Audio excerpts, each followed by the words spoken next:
Hello friends, menu টিউবে আপনাদের স্বাগত। আজ আমরা বানাবো সুজির ভাপা রোল। এটি খেতেও খুবই সুস্বাদু আর বানাতেও খুব কম সময় লাগে। সুজির ভাপা রোল বানানোর একটা ছোট নারকেলের কোড়া ও তার মধ্যে স্বাদ মতো খেজুরের গুড় দিয়েছি। পর ভালো করে নাড়াচাড়া করতে হবে। নারকেল আর গুড় মেশানো হয়ে গেলে তার মধ্যে 2 টেবিল চামচ গুঁড়ো দুধ মিশিয়ে নাড়াচাড়া করে একটা আঠালো প্রকৃতির মিশ্রণ তৈরি করতে হবে। নারকেলটা কম আঁচে দিয়ে নাড়াচাড়া করতে হবে, না হলে পুড়ে লাল হয়ে যেতে পারে। এরপর আমি এখানে সুজির ভাপা রোলের জন্য ব্যাটারটা তৈরি করে নেব। তার জন্য প্রথমে হাফ কাপ টক দই, তার মধ্যে 2 টেবিল চামচ চিনি, আপনারা এখানে গুঁড়ো চিনিও মেশাতে পারেন, আর সামান্য নুন দিয়ে টক দইটাকে ভালোভাবে ফেটিয়ে নিতে হবে। টক দইটা ফেটানো হয়ে গেলে তার মধ্যে 1 কাপ সুজি দিয়ে ভালো করে মেশাতে হবে। সুজি আর দই ভালোভাবে মেশানো হয়ে গেলে মিশ্রণটিকে পাতলা বানানোর জন্য তার মধ্যে সামান্য দুধ আর জল মেশানো হয়েছে। আপনারা চাইলে শুধু দুধ দিয়েও এই কাজটা করতে পারেন। দুধ আর জলটা একে একে দিয়ে দেওয়ার পর আমি এবার সমস্ত জিনিসকে ভালোভাবে মিশিয়ে নিব। জিনিসটা ভালোভাবে মেশাতে হবে, যেন কোনো দলা বেঁধে না থাকে। ভালো করে মেশানো হয়ে গেলে সেটাকে 20 মিনিটের জন্য ঢাকা দিয়ে দিতে হবে।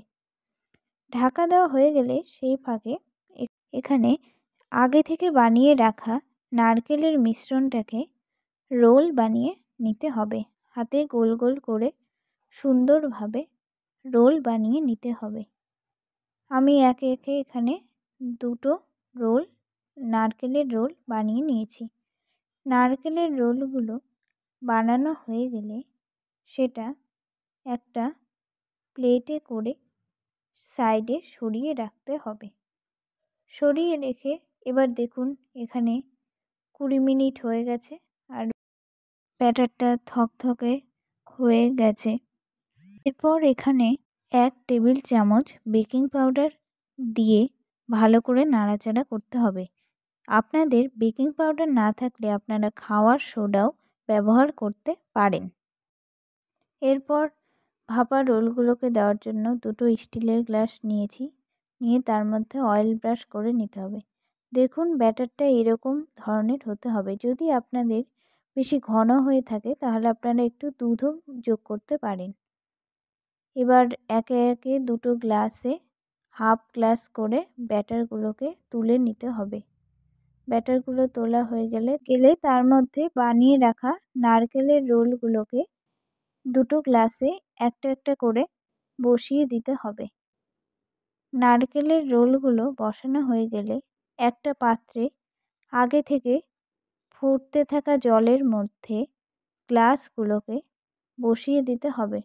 মনে রাখতে হবে পাত্রের জলটা যেন গ্লাসের 4 ভাগের 1 ভাগ হয়, না হলে জল বেশি হয়ে গেলে গ্লাসে ঢুকে যাবে। এবার এটিকে ঢাকা দিয়ে 15 মিনিটের জন্য ভাপাতে দিতে হবে। 20 মিনিট পর ঢাকনা তুলে গ্লাসগুলোর মধ্যে আপনারা একটা কাঠি ঢুকিয়ে পরীক্ষা করে নেবেন। কাঠির গায়ে যদি কোনো কিছু লেগে না থাকে তাহলে পিঠেগুলো হয়ে গেছে। এরপর আমি 30 মিনিটের জন্য ঠান্ডা করতে দিয়ে এখানে পিঠেগুলোকে নিয়ে নিয়েছি।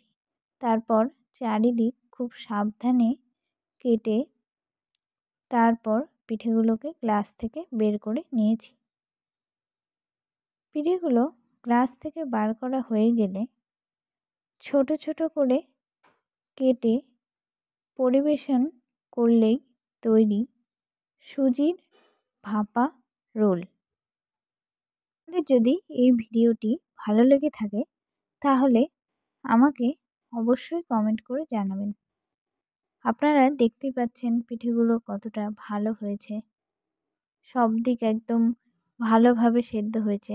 আপনারাও যদি এইভাবে বানান তাহলে পিঠেগুলো হবে perfect. Please like, share and subscribe.